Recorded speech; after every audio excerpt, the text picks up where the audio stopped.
Hey everyone, thank you so much for joining me today.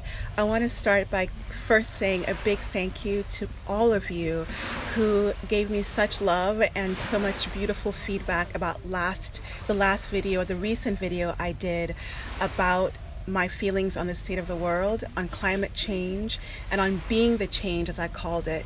So thank you for that. And I thought today's guest would be a beautiful follow-up to that topic. One of the things I've realized and come to feel in my journey is that when you are ready, when the student is ready, the teacher will appear.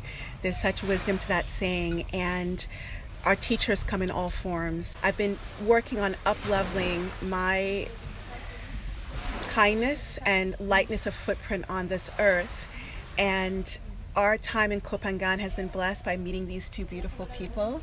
So I'd love to introduce to you Wesley Wright and his partner and wife, Stefani Wright, the co-creators of Ahimsa Eco Solutions, which is an incredible and really heart-conscious organization. And I actually wrote down the vision and mission statement of your company, but it's on my iPhone, which we're using as a recording device.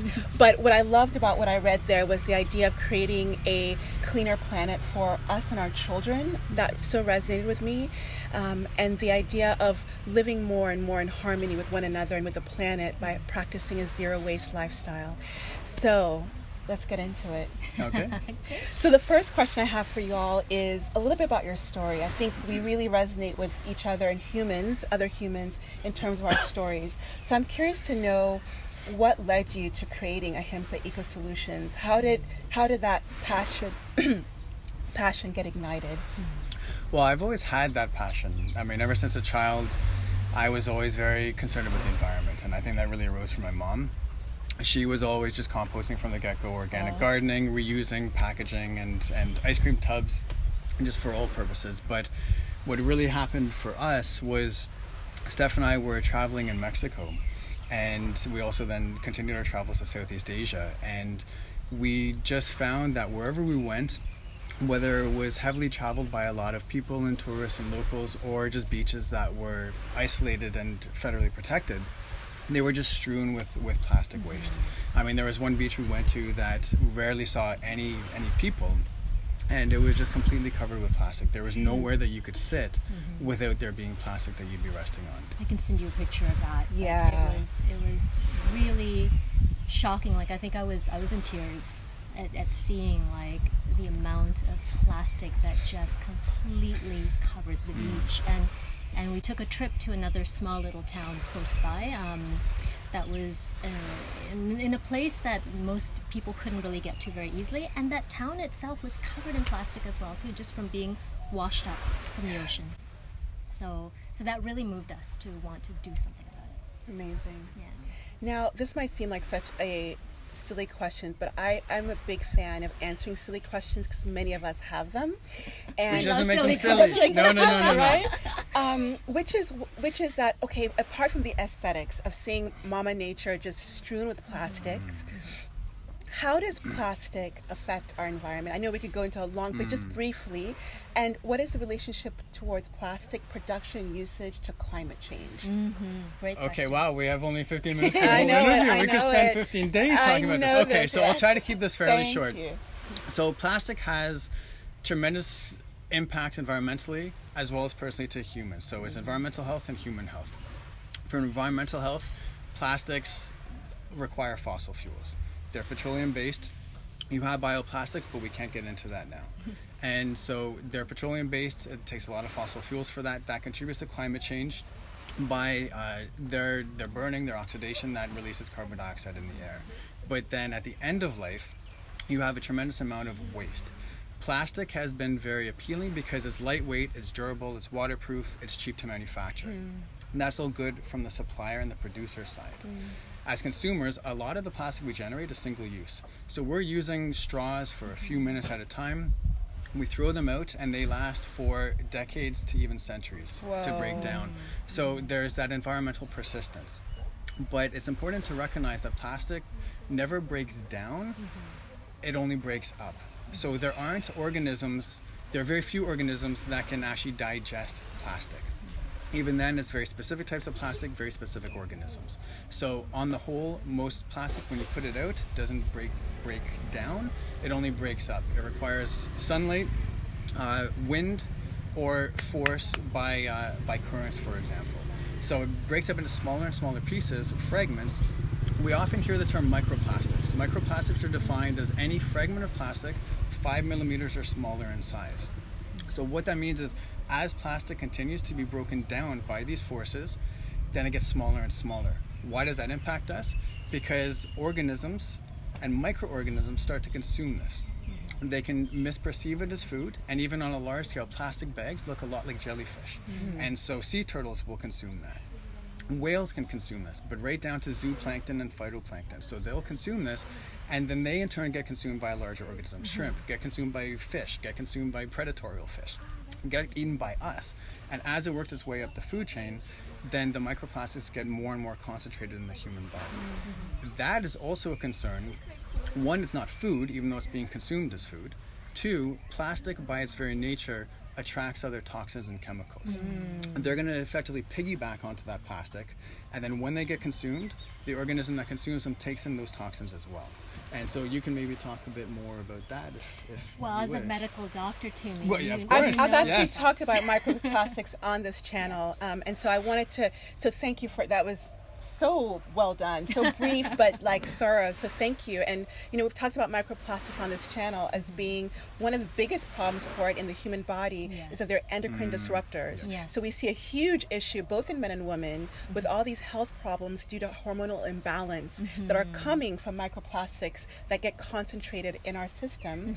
And even if one of the things we talked about is that definitely trying to eat lower in the food chain, eating more plants will definitely help with this issue, but it doesn't get rid of the problem. So a lot of the cosmetic products, right, a lot of the household products we are using have microplastics, and it can be inhaled and right, they can enter this way.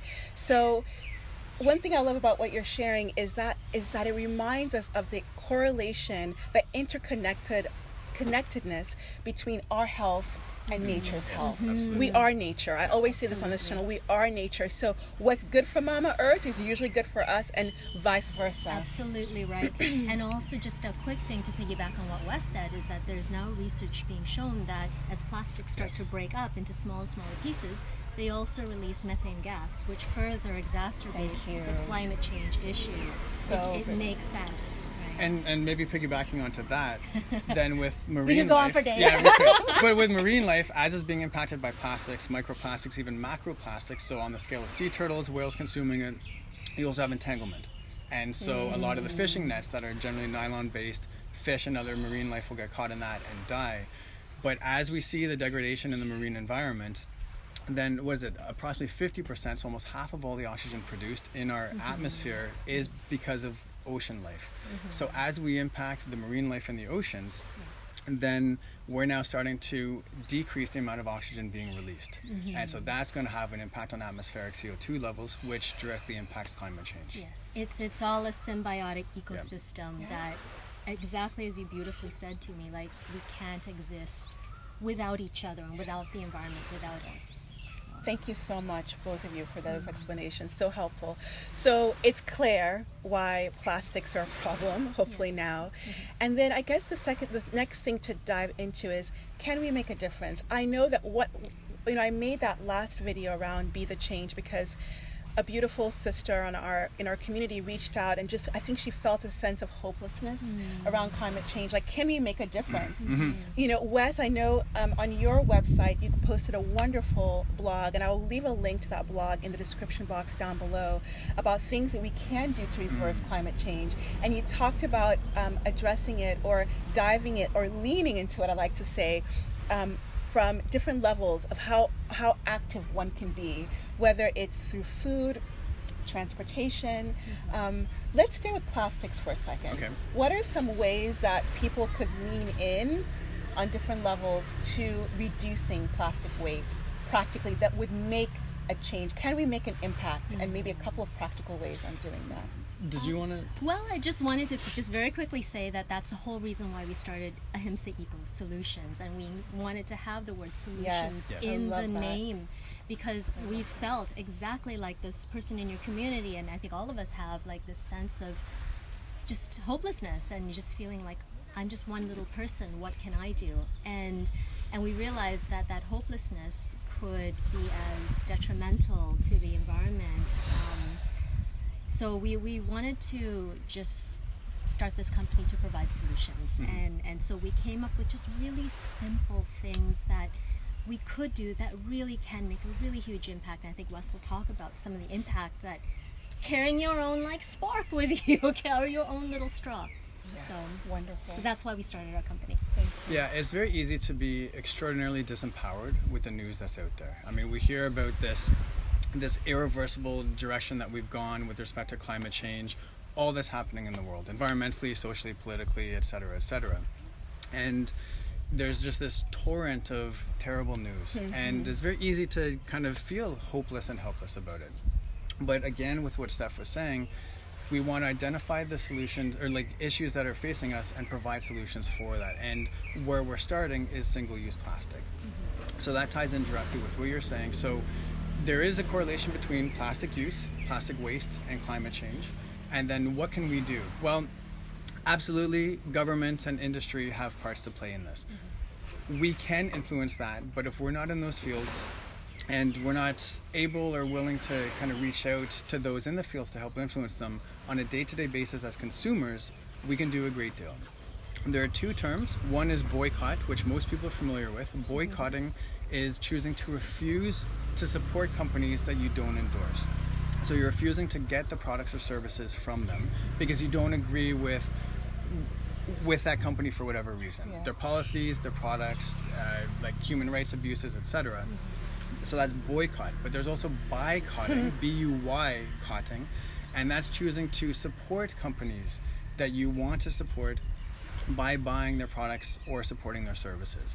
So there's buycotting and boycotting to help empower the consumer, and that's the voting with one's dollar, but also the products that you choose to use. And we mentioned single-use plastic. There are many eco-friendly, reusable alternatives to that. And so we brought some on our travels with us. We've given some away to people, so we're kind of low on stock. I love that. But that's great. Yeah, did you want to talk about some of them? In terms of our products, they've been very carefully vetted through by Wes, who has a lot of he has a background in engineering and materials, and just has been passionate about the environment his entire life.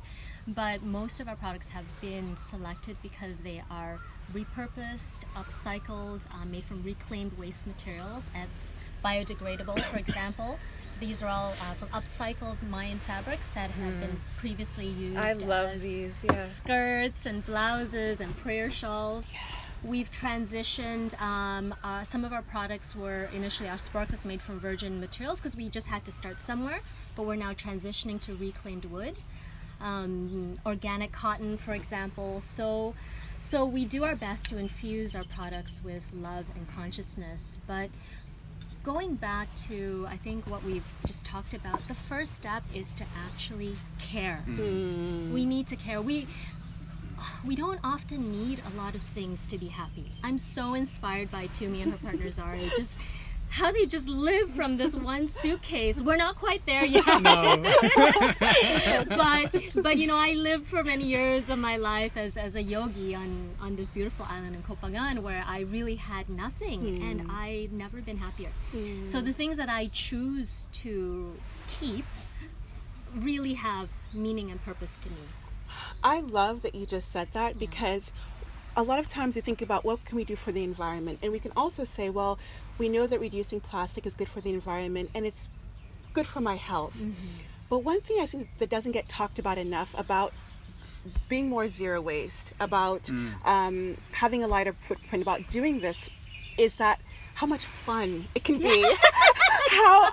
When we met, I remember we met and we started talking, and then an hour just passed by like this, because we're talking about all the things that we use to have the lighter footprint on the earth, and it's wonderful. And I think one of the benefits of living like this is that there's a sense of mental freedom that happens, and a lightness in one's heart also that happens. So I don't want to skip out on that, because I think there can be a sense of what I must do, a sense of obligation. That's beautiful. But let's not leave out it's just fun, and it feels good. It is good. It's really empowering. And the feel-good factor when we go to a food market or a night market or a walking street, or even I've gone to McDonald's and gotten to do it. And His so it is possible. I had to speak with the manager, but I got it okay just on the plate that I brought in. And it's so amazing to just go and consume the meal that's just as delicious as if you were to get it in styrofoam. But at the end of it, just have generated no waste. And I mean, for me, that's a feeling that's difficult to get through other venues, and I love that. And then just talking about like what can one person do? I mean, in this world of billions of humans all generating this waste, I would argue it starts with the individual, and that's where empowerment comes from. So you take any of these products, a straw, a spork, which is a fork and a spoon on either end, or even just this reusable rice husk based coffee cup or travel mug, which is starting to biodegrade, by the way. Every time you use it and choose to use a reusable product or item instead of a disposable plastic one, every single time you use it, that is preventing at least that one piece of plastic from going to landfill and taking decades or centuries to break down. And powerful. And it is. And so I mean, even just using let's say you have two coffees a day, and if you get it in this or any reusable container, then that's what 730 that one person alone is preventing of those disposable products going to landfill. Multiply that by all the people who are doing it, all the other products that are disposable that you're diverting from landfill by choosing reusable, and those numbers add up fast. You know what else adds up? That's, first of all, those numbers I got chills in the best way possible. What also adds up is how much money you're saving. If you're somebody who might be struggling economically, absolutely, please get involved in this. First of all, you'll feel more empowered about the choices you're making. I also found that I started making healthier food choices when I started being more conscious and thinking about, because you may go to McDonald's and ask for your takeout to be put in this beautiful We hardly ever container. go to McDonald's. But that's what ends up happening is you end up going less to McDonald's also. If they say no. But also, when you go to the grocery store and you see where the healthiest foods are that are usually in the periphery, you know, most of them, not all, but most of these fruits and vegetables don't come wrapped in plastic. We usually just bypass the ones that do and choose the ones that aren't, because those are also in season. It's usually the stuff in the middle of the aisles that are chock full of preservatives and chemicals and toxins that are all packaged in plastic. And that goes back to the correlation that you identified between environmental health and human health. And you will notice that the whole foods generally are plastic free or very minimal packaging, whereas the more processed the food, then the more packaged it is and the less healthy it is for you. And so some may argue, it's like, well, I have to pay for this reusable product, whereas the plastic forks that they give me are free. Okay, that's true. But then as you start becoming more aware of this, you're going to start naturally feeling a greater draw towards less processed, more healthy, more whole foods, maybe even preparing foods at home. And naturally that's going to come with less packaging, less waste. So already you're starting to feed into that zero waste or waste reduction lifestyle. Back in Toronto, we grow a lot of our own food. Wes is an avid gardener, and I'm a nutritionist, and so I love preparing healthy food, like, you know, beautiful fruits and vegetables that we just basically plucked right off the garden and just threw into a salad. You can't have anything more alive and better and more nourishing for the body than that. And I think I just wanted to finish off with this, you know, there is proof positive that we can make a difference. This movement started at a grassroots level, right? With people such as yourselves that really just cared and started just bring your own spoon and fork from home. You don't have to bring one of ours, you know? Wrap it in a piece of cloth and just bring it with you, right? But it started at grassroots level. And now, just so recently, some of the biggest consumer packaged goods companies in the world, like Nestle and Unilever and P&G, that make the majority of these plastic products that you see in the middle aisles have announced that they're partnering up with a company called Loop, where they're going to start offering things like Dove deodorant in reusable containers. Gosh. So this movement has gained awareness. And there are some cynical people that say that the plastic pollution issue is detracting from bigger issues like climate change, but I don't really care because as long as this movement stays in the grassroots level, it won't necessarily have as big as an impact as we would like. But once it starts moving into mainstream, where you start getting the awareness, the EU has banned single-use plastic. You know, there's so many countries that have stepped up, that have started to kind of put their stake in the sand and say that we care and we want to make a difference. This change can only trickle down or snowball, you know, and become bigger and bigger and bigger, where that awareness starts to reach the mainstream and people realize that there is an issue and are motivated to make that change, right? So I really do feel that as individuals, as long as you care and you take that first step, you really can make that difference. And then that helps to influence others. And then that reaches this critical mass. Because even my dad is bringing our cup with him now. In the past, he never used to care, you know. Amazing. So for anyone who's a doubter about whether an individual can make a difference, it starts with the individual. Others will be influenced. That will spread. Behaviors will change. The critical mass will be reached. That point will be what influences change. Yes. This banning of single-use plastic, this banning of plastic straws, and this banning of plastic bags that we see in various cities, various countries around the world, that started with individuals who chose to make a difference. It didn't start from government. Government was influenced by them. Unilever, these top consumer packaged good companies, they did not choose it of their own volition. They chose it because the customer started to demand it. So anyone who starts to think about that, be influenced and shaped by that, and be inspired by that. Thank you, thank you, thank you. I think that's exactly what we all needed to hear. You have such power. We all have such power. And the change is happening. Yes. So I wanted to say, one of the things I love about your products is that they are so good for the environment, and they're really beautiful also. I love this eco pouch. And all these are available on your website, and I'll leave a link to that.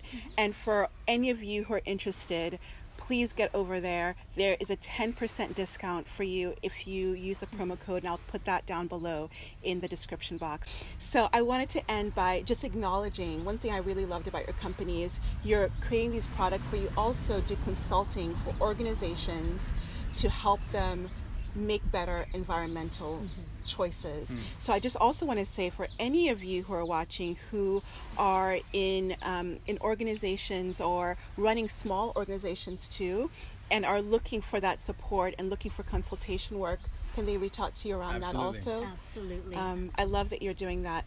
And just to end, maybe just sharing with the viewers and our community where people can find you. I will also leave links to that in the description box below, but just letting us know maybe the best way to connect with you to find out more about your work. I think everybody has different means that they choose to communicate, so we've tried to make ourselves accessible.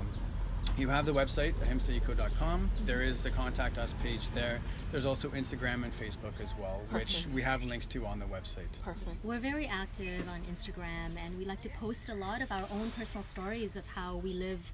We really do live like this. We carry this stuff with us everywhere. We use it religiously. And we like to post stories about how we travel zero waste, or how, even when we are back home in Canada, how we live very, very consciously about the planet. You know, so we have all these stories on our Instagram, and on Facebook we like to share articles about the environment, about zero waste, climate change, and all the different things, that good news as well, good news stories. So, you know, please connect with us, follow us, reach out, and we just love building this eco-fam and just loving and supporting each other on this journey. Again, I'll leave links to Wes and Stefani's websites and connection links all below in the description box. And I just want to say thank you so much for inspiring Jade and I to even up-level more in our zero waste lifestyle, and just for being examples, such bright, empowered examples for all of us. And Thank you for the likewise, work. we're so Absolutely. inspired by the Yes. two of you. They've Yeah. actually kicked our butt on some of the environmental